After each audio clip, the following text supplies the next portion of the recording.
नमस्कार बंधुरा NS kitchen आपनादेर आबार एकबार स्वागत। आशा करी आपनारा सबाई खूब भालो आछेन। प्रतिबारेर मतो आबारो फिरे एसेछि नतुन रेसिपि निये। आर आजके तैरि करे देखाबो छानार पटल। गरम भाते एमनकि रुटी दिये किन्तु दारुण लागबे। जारा निरामिष दिने मने करछेन कोनो रेसिपि तैरि करार किछु नेई तखनई किन्तु एई रेसिपिटा खूब सहजे तैरि करते पारबेन। यदि भालो लेगे थाके लाइक शेयर करते भुलबेन ना एबं कमेंट बक्से जानाबेन केमन हयेछे। आर नित्य नतुन रेसिपि देखार जोन्नो चैनेलटिके सबस्क्राइब करे देওয়ার জন্য অনুরোধ রইল। তো ভিডিওটি কিন্তু স্কিপ না করে শুরু থেকে শেষ অবধি দেখতে থাকুন। ছানার পটল তৈরি করার জন্য 250 থেকে 300 গ্রাম পটল নিয়ে খোসাগুলো ছাড়িয়ে নিয়েছি। আস্ত পটলই এগুলো করে দেখাবো। এই পটলগুলো চাইলে আপনারা দুভাগ করেও কাটতে পারেন। পটলগুলোর দু মাথায় কিন্তু এইভাবে চিড়ে দিতে হবে, তাহলে মশলাপাতি ভালোভাবে ঢুকবে। পটলগুলো ভালো করে ধুয়ে নিয়ে তারপরে ভেজে নেব। কড়াই গরম হলে দিয়ে দেব সরষের তেল। তেলটা ভালোভাবে গরম হলে পটলগুলো এক এক করে ভেজে নেব। আপনারা চাইলে কিন্তু এই পটলগুলো দুভাগ করে কেটে আলু দিয়েও কিন্তু এই রেসিপিটা করতে পারেন। সামান্য একটু নুন দিয়ে পটলগুলো ভেজে নেব। পটল ভাজার সময় হলুদ দেব না, কারণ পটল এমনিতেই ভাজতে গেলে তেলটা কালো হয়ে যায়। হলুদ দিলে কিন্তু আরও বেশি কালো হয়ে যাবে। পটলগুলো একদম কিন্তু লাল লাল করে ভালো করে ভেজে নিতে হবে। পটল ভালো করে না ভাজলে কিন্তু পটলের যে কোনো রেসিপিই কিন্তু খেতে ভালো লাগে না। একদম ভালো করে ভেজে নেওয়া হয়েছে, এরপরে তুলে নেব। পটল ভাজার পরে তেলটা কালো হয়ে যাওয়ার জন্য তেলটা বাদ দিয়ে ফ্রেশ সরষের তেল নিয়ে নিলাম পরিমাণ মতো। ফোড়নে দিয়ে দেবো একটা তেজপাতা, দুটো শুকনো লঙ্কা, সামান্য একটু গোটা জিরে, দিয়ে দেবো হাফ চামচ আদা বাটা। আদাটা দিয়েই একটু নেড়েচেড়ে নেবো যতক্ষণ না আদার কাঁচা গন্ধ যায়। এর মধ্যে দিয়ে দেবো স্বাদ মতো নুন। অবশ্যই স্বাদ অনুযায়ী নুনটা দেবেন। হাফ চামচ হলুদ গুঁড়ো দিয়ে দিলাম, আর হাফ চামচ লাল লঙ্কার গুঁড়ো। ঝালটা অবশ্যই পছন্দ অনুযায়ী দেবেন। আর হাফ চামচ জিরের গুঁড়ো।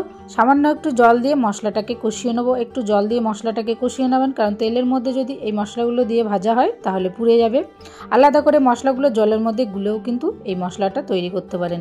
এরপরে দিয়ে দেবো এর মধ্যে 50 গ্রাম টক দই। টক দইটা দিয়েও 2 মিনিট মতো ভালো করে কষিয়ে নেব। টক দইটা কিন্তু আগে থেকেই ভালো করে ফেটিয়ে নিতে হবে।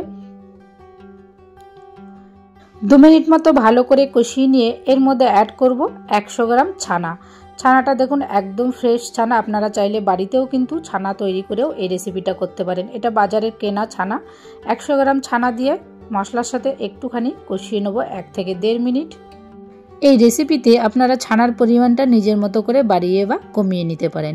1.5 মিনিট মতো কষে গেলে এর মধ্যে দিয়ে দেবো ভেজে রাখা পটলগুলো। পটলটা দিয়েই আরও 2 থেকে 3 মিনিট ভালো করে কষিয়ে নেব। এই রেসিপিটা কিন্তু সম্পূর্ণ নিরামিষ। যারা নিরামিষ খাবেন তারা কিন্তু এইভাবে আস্ত পটল দিয়ে এই ছানার রেসিপিটা আপনারা তৈরি করতে পারেন। দারুণ লাগবে খেতে। স্বাদ মতো চিনি অ্যাড করব। অবশ্যই চিনিটা স্বাদ অনুযায়ী দেবেন, তবে একটু মিষ্টি মিষ্টি হবে এই রেসিপিটা। তবুও আপনারা আপনাদের স্বাদ অনুযায়ী চিনিটা নিয়ে নেবেন। 2 থেকে 3 মিনিট ভালোভাবে কষে গেলে এর মধ্যে অ্যাড করব পরিমাণ মতো গরম জল, কিংবা নর্মাল টেম্পারেচারের জলও কিন্তু আপনারা দিতে পারেন। তবে জলের পরিমাণটা কিন্তু একদমই বেশি দেবেন না, একটু মাখা মাখা হবে, তার জন্য জলটা কিন্তু অল্পই দিয়ে দেবো। ঢেকে দেবো 5 মিনিট হাই ফ্লেমে। 5 মিনিট পর ফিরে আসব। যদি এর মধ্যে কোনো রকম গ্রেভিটা একটু বেশি থাকে কিংবা ঝোলটা, সেটা কিন্তু টানিয়ে ফেলতে হবে। এটা কিন্তু একদমই মাখা মাখা হবে, তবেই কিন্তু খেতে ভালো লাগবে।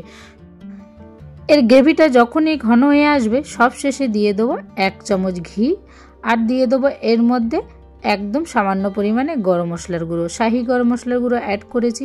ঘি গরম মশলাটা দিয়ে জাস্ট একটু নেড়ে চেড়েই কিন্তু নামিয়ে ফেলতে হবে।